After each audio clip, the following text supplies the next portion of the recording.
গানে গানে তিনি বলতেন, আমার হাস্যোজ্জ্বল মুখ তুমি দেখো, আমাকে গলা ছেড়ে গাইতে দেখো, কিন্তু আমি যখন কষ্টে চুপ হয়ে থাকি তাকে তোমরা দেখো।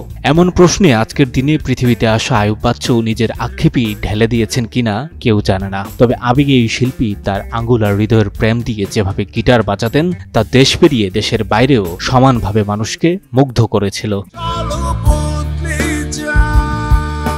কথিত আছে গানের জন্য নয়, কেবল গিটারের জন্যই ঘর ছেড়েছিলেন তিনি। নিজেকে বলতেন ভাড়াখাটা গিটারের ভাড়াখাটা প্রেমিক। তার এই গিটার প্রেম এতটাই গভীর ছিল যে একবার গিটারকে কেন্দ্র করে দেশের সম্মান রক্ষার জন্য তিনি যে দৃষ্টান্ত স্থাপন করেছিলেন তা আজও মনে রাখার মতো।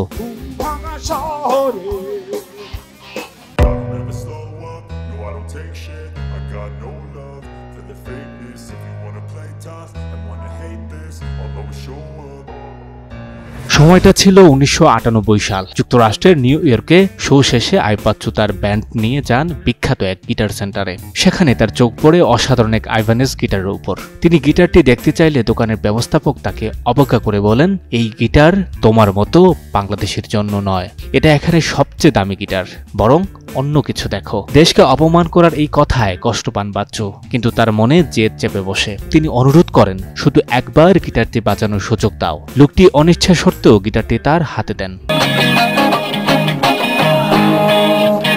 গিটার হাতে পেয়ে আইয়ুব বাচ্চু বাজানো শুরু করেন। তার জাদুকরী সুর আশপাশের লোকজনকে মন্ত্রমুগ্ধ করে তোলে।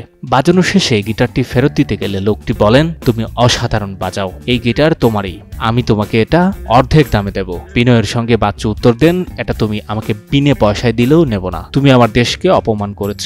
যে গিটারের জন্য দেশ অপমানিত হয় সেই গিটার আইয়ুব বাচ্চু দ্বিতীয়বার বাজান না।